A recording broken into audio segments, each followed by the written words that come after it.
Hello and Happy New Year! It's time to head back into the dungeon.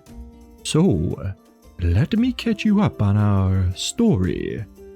Huck and Fitz, our human and raven heroes, have discovered the dark presence of a Necromancer weaving their evil machinations from within an underground tomb.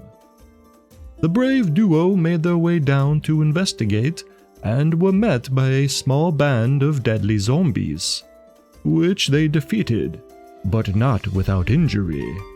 Bandaging themselves, they carried on until the very doorstep of the Necro's lair, slowly prying open its once locked portal. This is where we find them, on the very threshold of danger.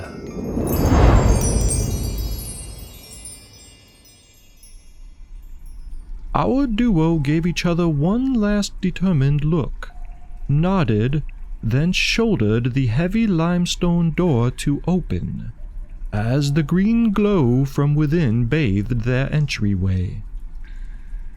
Braced for attack, Huck stood tentatively with a broken arm in a sling, the other tightened grasp on his blade. Fitz was nervous, but steadfast from within the safety of a pouch on Huck's waist. And as the ominous viridescent light faded, their senses had time to adjust when no attack met their advance.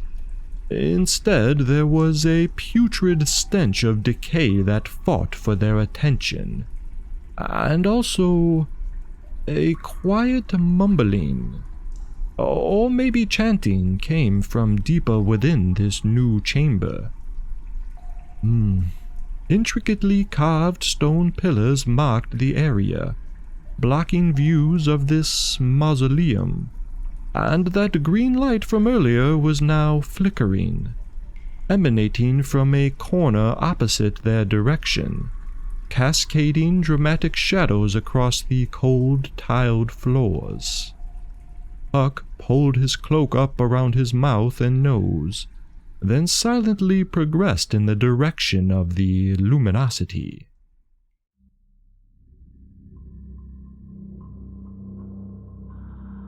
Keeping to the shadows of the pillars, they crept closer, and the nearer they were, the stronger the stench became, and the clearer the chanting was to understand.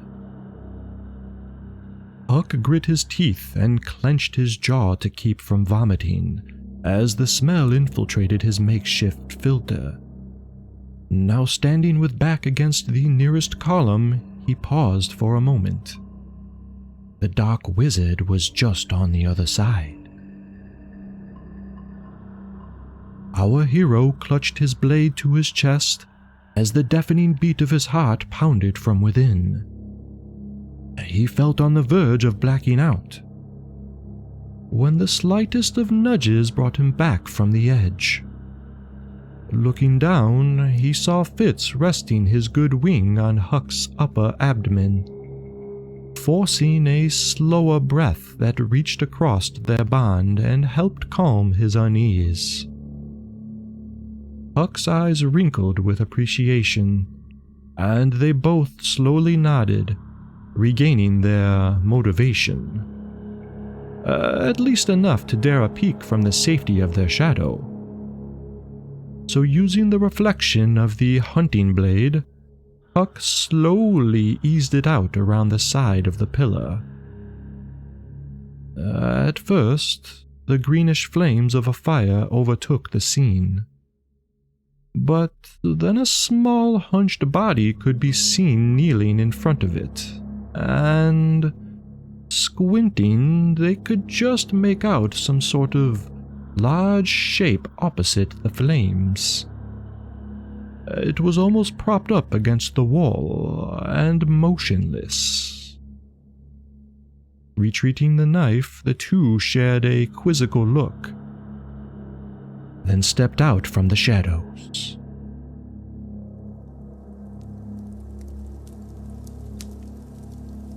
And were met with no accost. As a matter of fact, the hunched figure didn't even notice another presence now stood before them. This is where the incessant chanting came from. Though it wasn't a chant, they were repeating the same words over and over again. And the smell, well, that large shape was that of a robed man, now, for all intents and purposes, lifeless. Mouth agape and features hidden behind a midnight-colored mask that matched his intricately designed cloth was scorched by some unknown black mystique. The necromancer they were so desperately attempting to thwart appears to have succumbed to their own devilish schemes, and is the reason why the undead from before were so lifeless.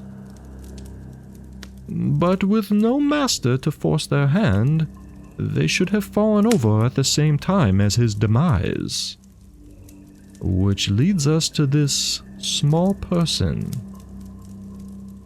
Squatting down, Huck now observed that this was but a child.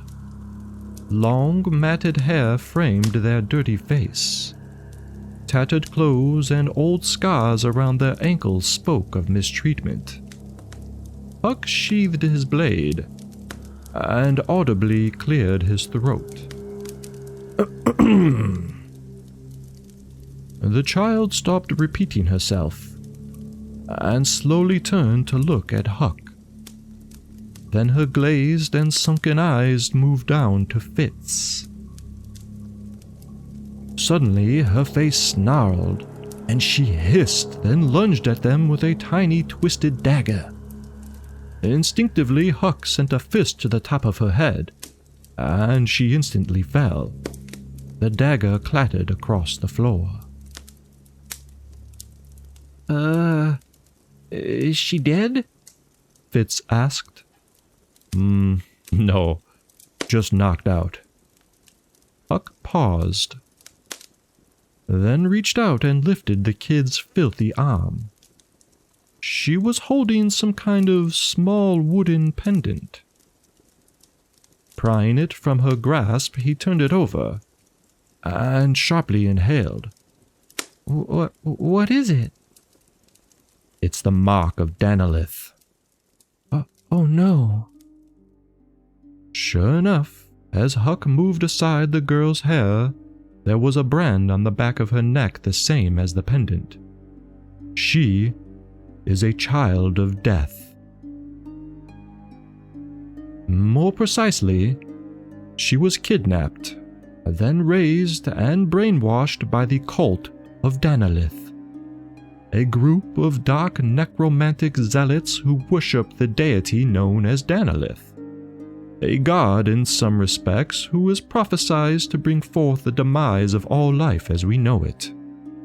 Enslavement, death, torture, these are the tools of its cult, and this child is but one of many victims to their cause. But why are they back? And what are they doing here?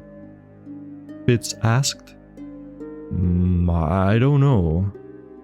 But we must bring this child back into the light. The sun can do wonders for healing a broken mind. At least it's a start.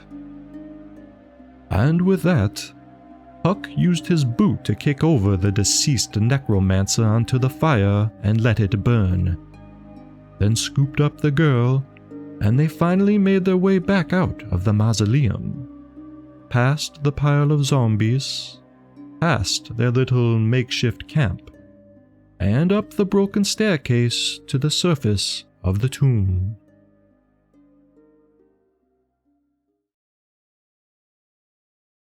It was midday as they broke from under the shadows of their dark adventure.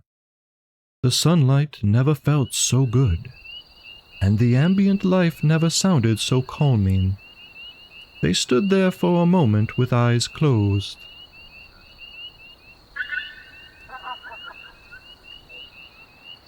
Huck! Fitz! a large hairy man accompanied by an equally large and hairy bear came running over as they reopened their eyes. "We received your message. The pack is here. What say you?" "By the daylights, you've seen better days." The man slowed down to a halt as he observed their injuries, and the girl cradled on Huck's good shoulder. Huck breathed and responded. Hello, Tragel. It's good to see a friend." He set the girl down on the ground along with Fitz, who hopped over to the giant bear, and the two of them greeted each other in kind. Standing back up, Huck reached into his tunic and took out the Danalith medallion, then tossed it to Tragel. We found dark tidings beneath. But when we arrived, all that was left was the husk of a necromancer, and this child of death. Huck felt overwhelmed and dropped to have a seat on the earth. There are also bodies that need to be salt, burned, and laid to rest. Tragel turned the symbol over in his hands while Huck sat with his musings.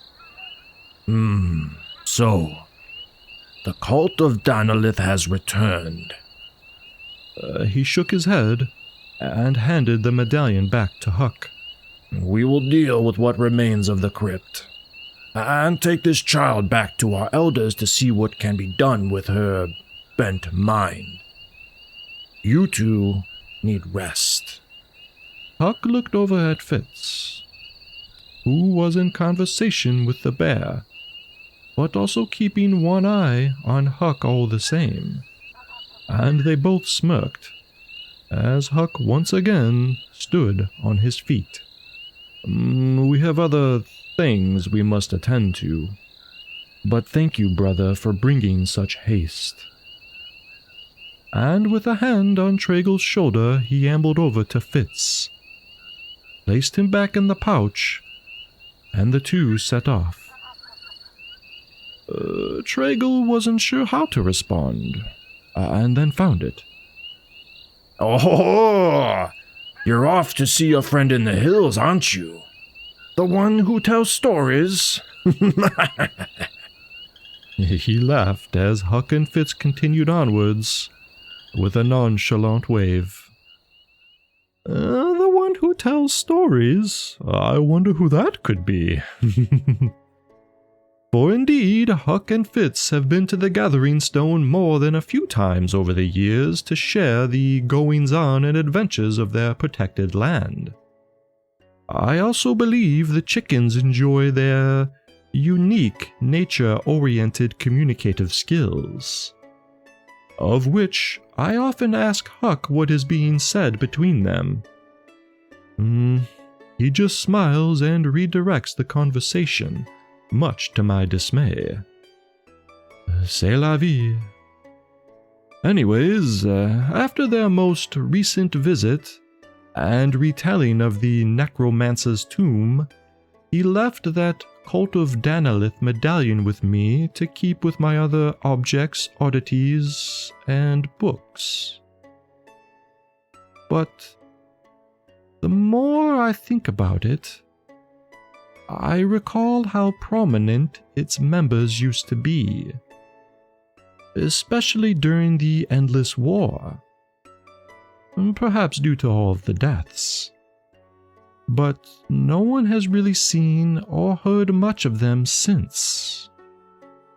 You know, looking at this symbol now, it has always been thought that the skull was that of a jackal. But, come to think of it, this could instead be another animal altogether. Similar, but distinctly different. Oh dear. This is definitely no jackal, no. This is the skull of a coyote. That's it for this week, folks, as well as the last installment for this Huck and Fitz adventure. It appears that there is more to unravel from these discoveries, and you can be sure that our brave duo will make a return. But for now, I hope you enjoyed this short series, so be sure to come back next week for more characters, tales, and illustrations. Farewell for now.